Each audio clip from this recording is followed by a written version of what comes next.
Olá, estudante! Como você está?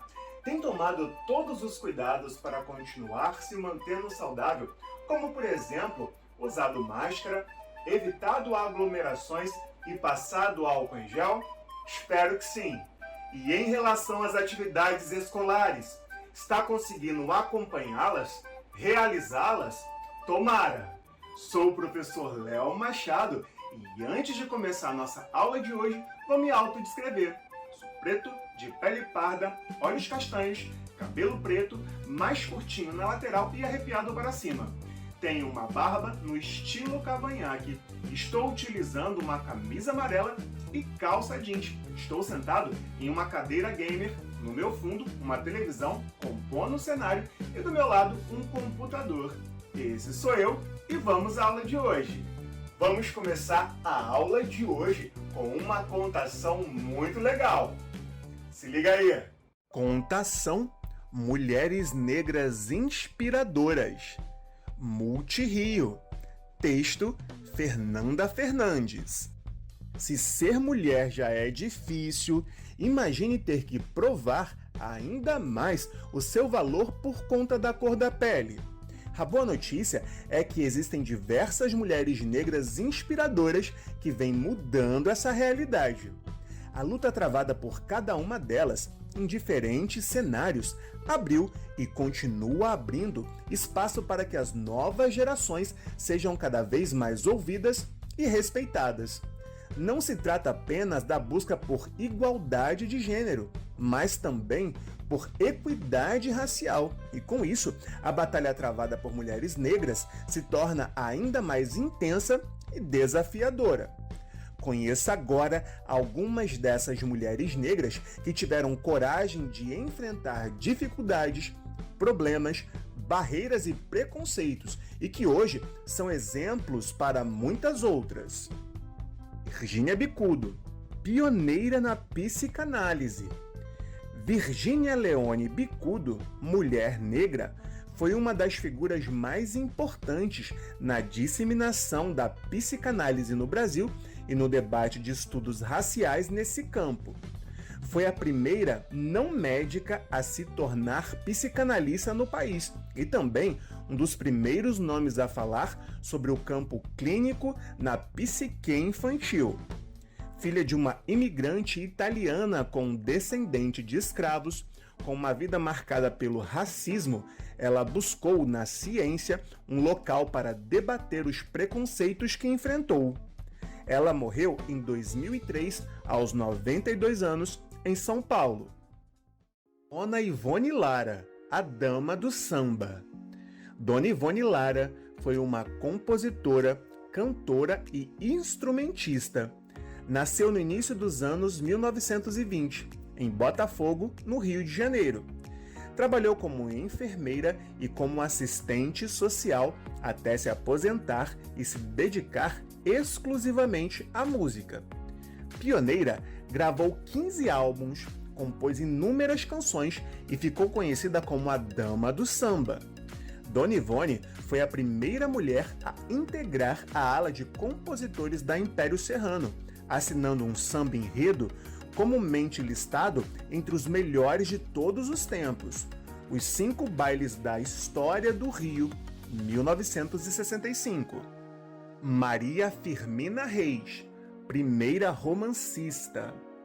Maria Firmina dos Reis foi uma escritora negra considerada a primeira romancista brasileira.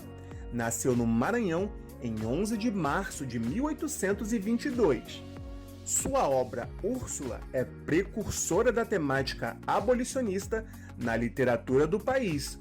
O romance é considerado ainda o primeiro no gênero a ser publicado por uma mulher negra em todos os países de língua portuguesa. Foi professora, poeta, compositora e colaboradora de jornais do Maranhão numa época em que a educação feminina era restrita aos cuidados com a casa e com a família. Enedina Alves, a primeira engenheira negra. Enedina Alves Marques nasceu em Curitiba em 1913 e foi uma pioneira na engenharia brasileira, pois ela foi a primeira mulher negra engenheira do Brasil e a primeira mulher engenheira do Paraná. Ela iniciou seus estudos em 1940 em um país que havia abolido a escravidão há apenas 52 anos, formando-se em 1945, quebrando paradigmas. Para ingressar numa turma formada somente por homens brancos, Enedina precisou enfrentar todo tipo de perseguição e preconceito, mas rapidamente sua determinação e sua inteligência a destacaram, fazendo-a entrar para a história. Júlia Rosa, educadora e minha mãe. Apesar de não ter entrado para os holofotes da história, ela fez parte da minha, como mãe, e também dos seus alunos, como professora. Júlia Rosa nasceu em 1946, filha de um descendente de escravos com uma descendente indígena. Formou-se normalista em 1968 e pedagoga em 1972, aos 26 anos. Deu aula no Rio de Janeiro durante um período e atuou como diretora concursada no Pará por mais de 15 anos, onde se aposentou. Faleceu em 2020, aos 74 anos, vítima de Covid-19, mas seu exemplo como educadora me influenciou a ser professor. Esses foram alguns exemplos, dentre muitos outros, de mulheres negras inspiradoras. E confesso que falar da minha mãe foi um pouco pessoal e emotivo, mas foi uma forma que eu encontrei de homenageá-la. Afinal, ela me inspirou e continua inspirando a me tornar a cada dia um educador cada vez melhor. Eu quero aproveitar o ensejo e enviar a minha solidariedade para todas as famílias que perderam entes queridos para a Covid-19, bem como eu perdi a minha mãe. Que todos possam se sentir abraçados e também que continuem se cuidando. E por falar em inspiração, existem objetivos educacionais que nos inspiram através da ampliação do olhar e da busca por conhecimento. Por exemplo, as leis 10.639/03 e 11.645/08 tornam obrigatórios o ensino da cultura e história afro-brasileira e indígena nas escolas de educação básica. Essa é uma forma de reparação histórica de um Brasil que tem o racismo estrutural impregnado em suas fundações. Você sabia que o Brasil foi o último país a abolir a escravidão no mundo? Tendo assim uma longa história escravocrata enraizada em suas bases, são anos de desigualdade, exclusão e preconceito que, aos poucos, através da educação das relações étnico-raciais, estão sendo combatidos. E apesar de, aos pouquinhos, em passos lentos, essa situação vir melhorando, o Brasil é um país historicamente preconceituoso que acabou criando uma legislação para prejudicar a etnia negra. Vamos conhecer um pouco sobre essas leis? Se liga aí! Lei número 1. Primeira Lei de Educação, de 1837. Durante o Brasil Império, os negros eram proibidos de irem à escola. Afinal, não interessava à classe dominante que o dominado tivesse consciência política de que está sendo explorado. Isso lhe soa familiar? Lei de número 2. Lei das Terras, de 1850. Essa lei dizia que os negros não podiam ser proprietários de terras.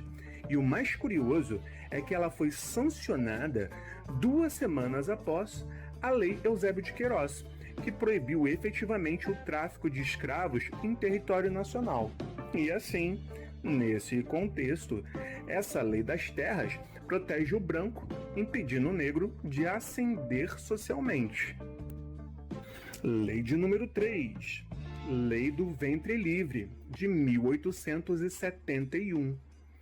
Essa lei libertava, entre aspas, os filhos dos escravos. Contudo, eles ficavam sob os cuidados dos seus senhores até os 21 anos, reescravizados da mesma forma. Ou seja, quem nascia realmente livre, hein? Lei de número 4. Lei do Sexagenário, de 1885. Essa lei dava liberdade para os escravos com mais de 60 anos, uma espécie de aposentadoria. Contudo, quem sobreviveria até essa idade nas condições precárias dos maus tratos da escravidão? É para pensar. Lei de número 5.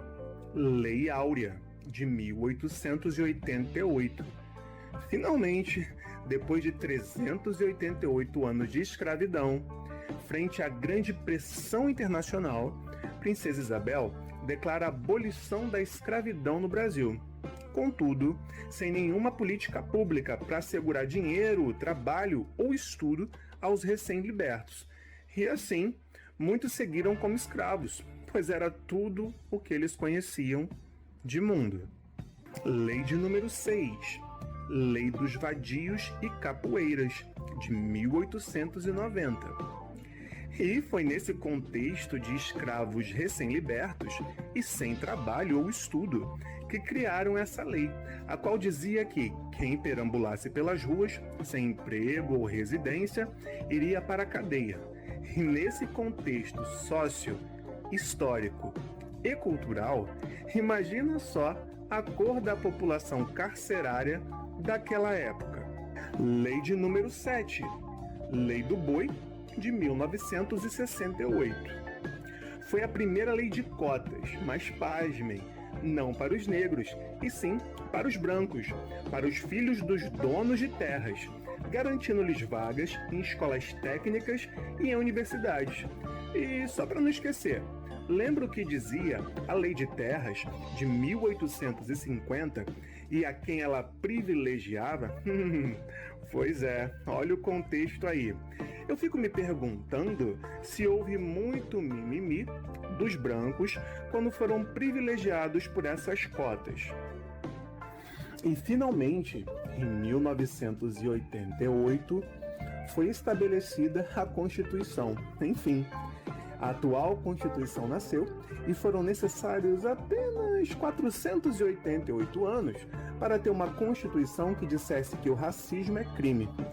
Representatividade importa, e valorizar e conhecer aspectos étnico-raciais relacionados à história do nosso país nos ajuda a ampliar a nossa visão sobre essa questão tão importante, propiciando possíveis mudanças positivas. Nós, afrodescendentes, sofremos preconceitos oriundos da herança e do jugo da escravidão, mas nós não somos, em absoluto, simplesmente descendentes de escravizados.